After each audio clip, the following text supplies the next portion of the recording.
Yeah, there's a lot to unpack, but I want to go back just to the beginning for a sec because you made a very wise decision that most Americans don't make, and you bought multifamily right away.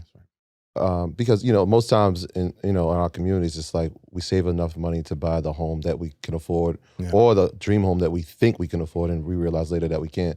But you started with multifamily right away. Was that the strategy all along, or you had been seeing people do that as a way of having passive income? Yeah, that was definitely my objective in that we wanted to, when you think about it, right, the fundamental equation is this.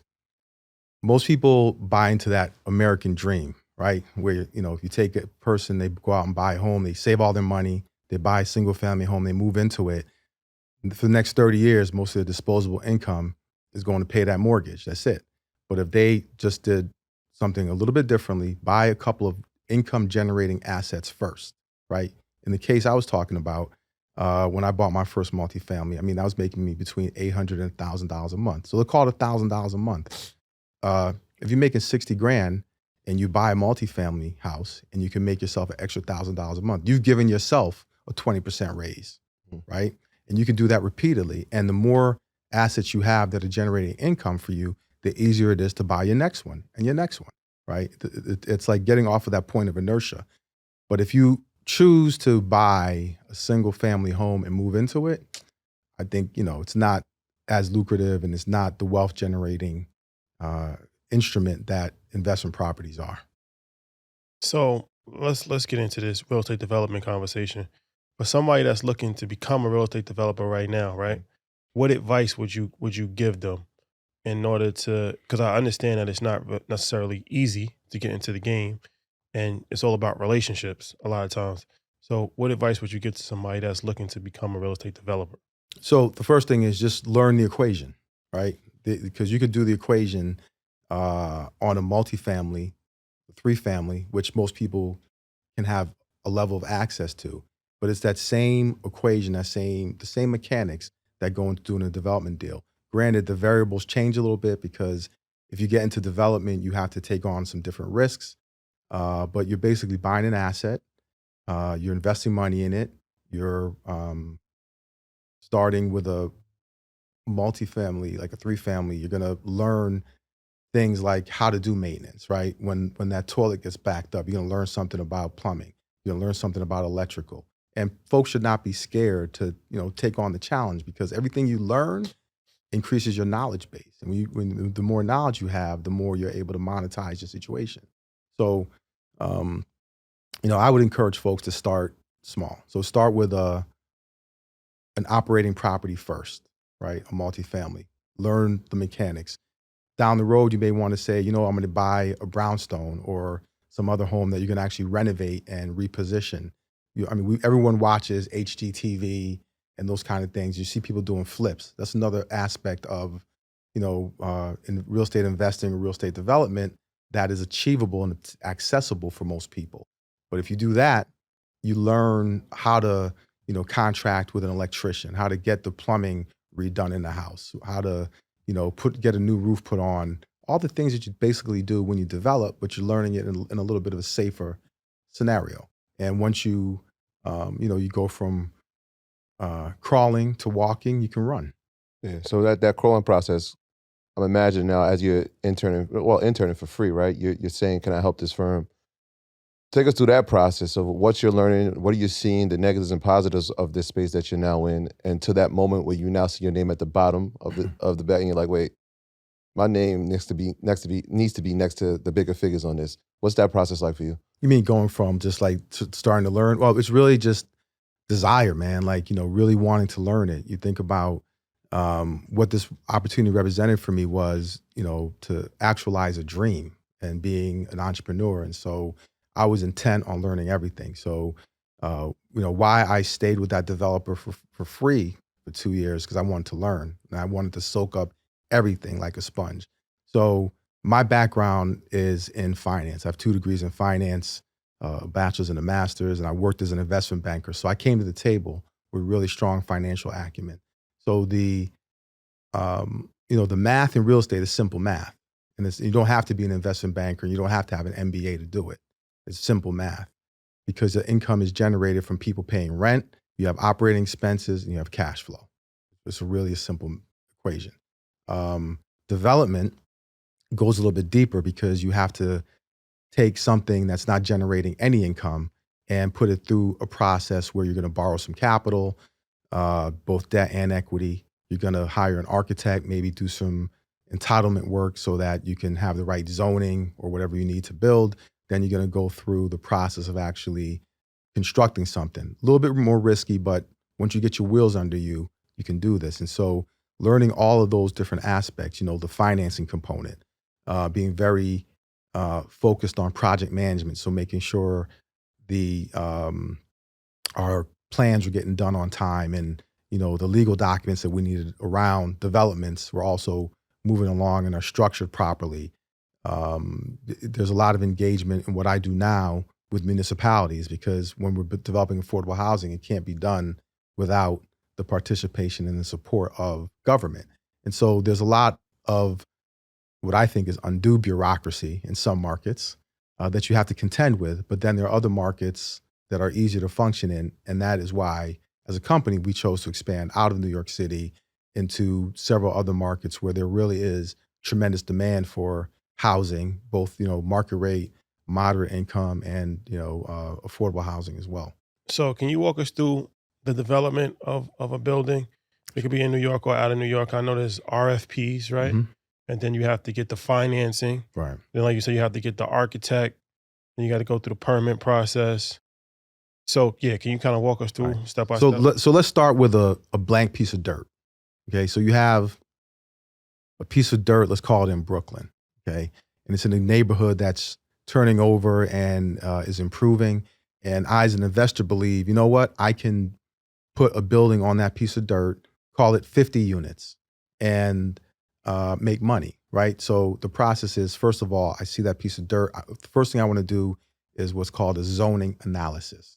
I want to understand, what's the size of a building I could put on there. Can I actually put 50 units? Is it 55 units? Is it 60? Is it 45? I don't know. So an architect would be engaged. They'd conduct a zoning analysis. And what it does is reads the zoning code, and every municipality in the country has a zoning code. And it interprets the zoning code, and it gives you right there in a 2, 3, 4-page report exactly what could be built, how high it could be, where the setbacks have to be, how many dwelling units can be in that building, the size of every dwelling unit. So all these very technical features are codified in a document. So you can take that zoning analysis now and now go build a financial model, right? And that financial model is going to say, look, I have these 50 units. Some are studios, some are 1 bedrooms, some are 2 bedrooms, and they generate X amount of income, right? That the amount of income they generate has to also be further reduced by the operating expense. So the superintendent has to clean the building or, service the residents. The porters have to take the garbage out and shovel the snow off the front steps. You have to pay for electricity in the common areas. You have to pay your real estate taxes or whatever it is. So you do a financial model and you see, the revenue you can generate, the expenses associated against that project. And then what kicks out of that is what we call net operating income. That net operating income is what is used to service the debt, the mortgage on the building, right? So you can see just from a pro forma what NOI the building produces, and that NOI will tell you how much debt you can raise. So you also want to have a project that, of course, can support the debt. So you know how much debt it could support. Now you look at, well, how much debt do I need to build it? And you're going to say, a 50-unit building.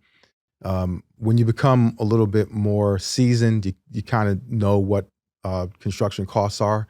But for folks who aren't, you can literally take your plans, talk to a builder, say, hey, I'm building this building. It's going to be block and plank, or it's going to be poured in place concrete, steel frame, whatever construction methodology your structural engineer recommends. And you get a cost, right? A cost projection for building the building. So that building, we'll just use some numbers, right? That let's say to acquire the land and to build everything is going to be $10 million. And let's say at $10 million is at 6% interest rate. So every month that's how much your mortgage payment has to be on that asset. So that NOI has to be in excess of that debt coverage, that debt number. We call that a debt service coverage ratio. So that DSCR probably needs to be minimum about 1.25. So meaning you want to have 125% of that mortgage number in your NOI. So you can comfortably cover the debt service. And then when you pay the debt service, the rest of it inures to cash flow. So when you're looking for, let's say, that plot of dirt, are you doing a market analysis to see like, all right, we're actually looking for a place to invest in this borough or in this city prior to it? Or are we, looking at past investments that are going up in the neighborhood to say, all right, this is an opportunity for us to now create? No, that's actually a great question. So what you're really doing is you when you're looking at that particular opportunity, you're doing it, so you're looking at it because there's probably something else already going on in that neighborhood, right? Mm-hmm. And what we do is what's called a comp study. So I can call a real estate broker and say, give me a comp study for this zip code. So they're going to say, Craig, I'll email you this report, and it'll have 5 buildings, 10 buildings that are renting up in and around the neighborhood, and it'll show me what the rents are in those buildings, so I can have a reasonable expectation as to what types of income are generated off that asset. Now, in some markets that we call transitional markets, it's not so clear, but you're taking a bet because let's say something fantastic is going on in that market, like they're bringing in a new train station, or they're building a new stadium, and there's a reason why I believe there's going to be a lot of demand for real estate in that area. So we will, make an analysis and do an investment based on that. But in my business, since we do affordable housing, here's the thing. Affordable housing is real estate. It's real estate, but it's really a hybrid. It's really structured finance, right? Because we are offering units to rent at below market rate. So it almost doesn't matter what the market is, because if a 2-bedroom is, say, $3,000 in that market, I could bring it to market for, like, say, $1,600, $1,800. Tremendous discount to make it much more affordable. And the demand for affordable housing is insatiable. We cannot build enough of it. I have to tell y'all, right now, in 2022, almost 2023, we have a 7 million unit housing deficit in this country. 7 million units. That means we could build for the next 10 years. We'd have to build for the next 10 years across the country just to satisfy that demand. And guess what? In 10 years, we're going to find out there's even more demand that occurred. And just to quantify that, 7 million units of housing is about $2.5–3 trillion of an economic opportunity. That's why our community has got to get on real estate, because you could get your feet in. Not all of it's going to be 1,000-unit portfolios that are built in public-private partnerships. A lot of it will be people who choose to buy a plot of land in the city, or take a vacant land that the city is RFPing and build a 3-family or 4-family home on it. There's a lot of opportunity there.